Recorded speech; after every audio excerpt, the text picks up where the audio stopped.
Cesar Keller is here with me today, and Cesar from Simple Flame. Cesar, we talked a little bit about keyword research. We talked about what it is and why it's important. But then the next step is to ask, how do you do keyword research? Are there basic steps that you go through, or what can you tell us about that? So yeah, if we outline the top level steps, it's very basic and 101. Number one is to search some tools. There's some tools out there that can help you. Okay. And that's just software. We'll cover that. The next thing is to create lists of keywords for yourself. All right. And that way you can put it into the software. Once you get it in there, the software can give you recommendations. So reviewing recommendations. Okay. Once you have recommendations, then you can get to the next step. And that particular process is understanding those keywords and phrases with your competition. Okay. And then once you get to that point, you're going to be able to refine your lists. And it's just a adjusting and refining process. Okay. So basically, you've got a handful of steps. There's being aware of the tools or selecting the tools that you want to use. Then there's creating a starting list of keywords, and then there's putting the keywords into the tool.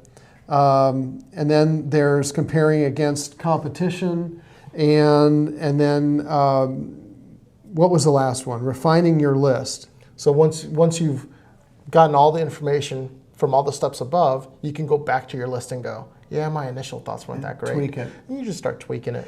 Let's unpack these one by one. You mentioned some tools. Do you have some favorite tools, or do you have some recommendations, or what is There's a bunch out there, and obviously you can just type in and find these on search engines. But I'll at least give two that I've used in the past.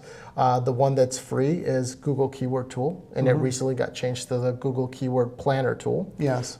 So that's free. It's provided by Google. It gives you some pretty good information. The second one that I've used with a lot of success is Market Samurai.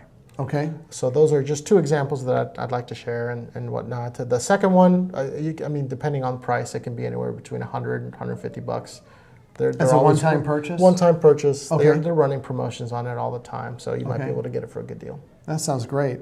And then the second step was to create a list of starting keywords. I've heard them called seed keywords. What can you tell us about that? Sure. So they're called seed keywords because that's kind of where everything starts and things grow from that particular point. You can get into deeper levels of groups of keywords and whatnot. But essentially, you really have to think about, okay, so my customers are facing these particular challenges. We're solving their problems with our products and services.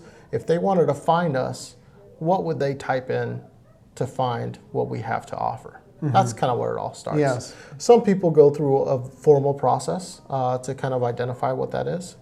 Some people just start winging it and just start writing down a master list on a piece of paper. You and I have talked about a formal process of creating, profiles of your customers and personas.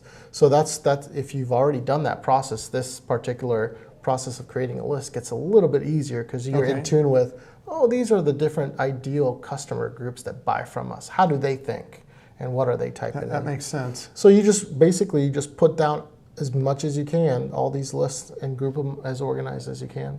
And then you put them into the software, which is the next step. Okay, talk a little bit more about that. Is there anything, so you've talked about a couple of your favorite tools, meaning the Google Keyword Planner tool, and then you also talked about Market Samurai.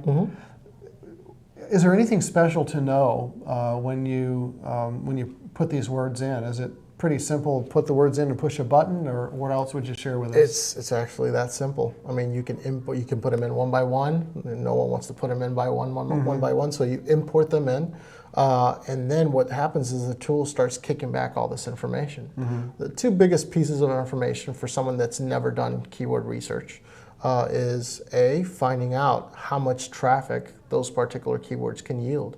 Yes. Someone might be thinking, wow, I know this has got to be giving me millions of clicks worth of traffic, and then they find out, wow, that's only searched 1,000 times a month. I thought it would have been millions. Right. So that's one. The second part is, once you do find keywords that yield some decent traffic that you're happy with, is how much competition is it going to take to really rank for those words. Okay. Because there's a lot of people that are out there that have been doing this for a while, and they're a step ahead of you. So there are certain things that you're going to learn about, like, wow, look at what they're doing, and look at how much influence they have online. That's why they're getting that traffic. Am I going to be able to compete with that? I might want to bring down my list of keywords down to other keywords and phrases that have just less competition. Sure. You can always go for the big ones. It's just going to take some time and energy. Sure. So you just understanding the cost value of going after a keyword and being ranked for it is And very important. I think there's a whole nother conversation to be had about long tail keywords, versus the short, brief keywords that immediately come to mind. If you look at the Google Analytics for your website and you find out, well, what did people type in to find you? Sometimes you scratch your head and say, wow, they did that? That surprised me. And sometimes people are typing in pretty long strings of words. Yeah. And so when you begin to see patterns there, that can also be helpful. What's the next step? I think you talked about comparing with competition. What are some other things you want to share with us? So two things. Number one is coming up with the lists. If you're coming up with a list, that can be a lot of work for someone. But these tools actually give you recommendations of keyword tools. Okay. Or not tools, sorry, keywords. So if I had, like, let's say a list of 100 words that I thought, the software can say, well, these are good and these give you this information and these stats, but have you thought of these? And they might be very similar or within context, and you can start quickly comparing back and forth. So that's one layer of starting to adjust your list. We're like, wow, I didn't know, like, that's what I thought they were typing in, but this is what they're really typing in. I have to consider these keywords now. So these tools make some pretty smart recommendations. Now they can make some pretty silly recommendations as well. Okay. But you have to sort through that. So that's just one area of it. Next is some of these tools can give you an idea of, so the competition, right? So what is my competition doing? Okay, here's these are the keywords that I'm going after. These are the top 10 spots on the first page of Google. What are they doing? What are their keywords? What are their descriptions? It can give you a nice painted picture of, wow, am I ever going to be able to handle the amount of time and effort and energy to get to that point? Yes. I'm going to look for some other keywords. Exactly. Or you know what? I think I could do it. I'm going to crank out a whole bunch of content. I got plans. It's not that much competition. So understanding what the competition is doing is another way to start refining that list, which is pretty good. Any other steps? The last step, thinking about, I have all this content. I have video, I have writing text, I have blogs. Now that you have this information, use it.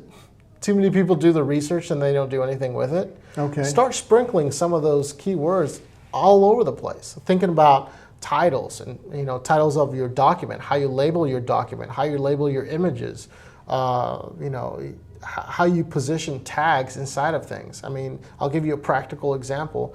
We've had customers that did a great job of posting videos online and created a YouTube channel. Sure. But they didn't really label their videos accordingly. They didn't put any tags or any descriptions on it, and they were hoping for all these viewers to just find the video. Well, how are you supposed to be a search engine that categorizes everything and organizes videos to promote to the public if you don't even know what category it goes in? Then they go back in after the research, they entered in all their keywords, and all of a sudden they started getting tons of views on their videos. It's just repurposing content. So use the information and continue refining it as you go along. Are there any other steps, or does that pretty well cover it? I mean, that covers the basics.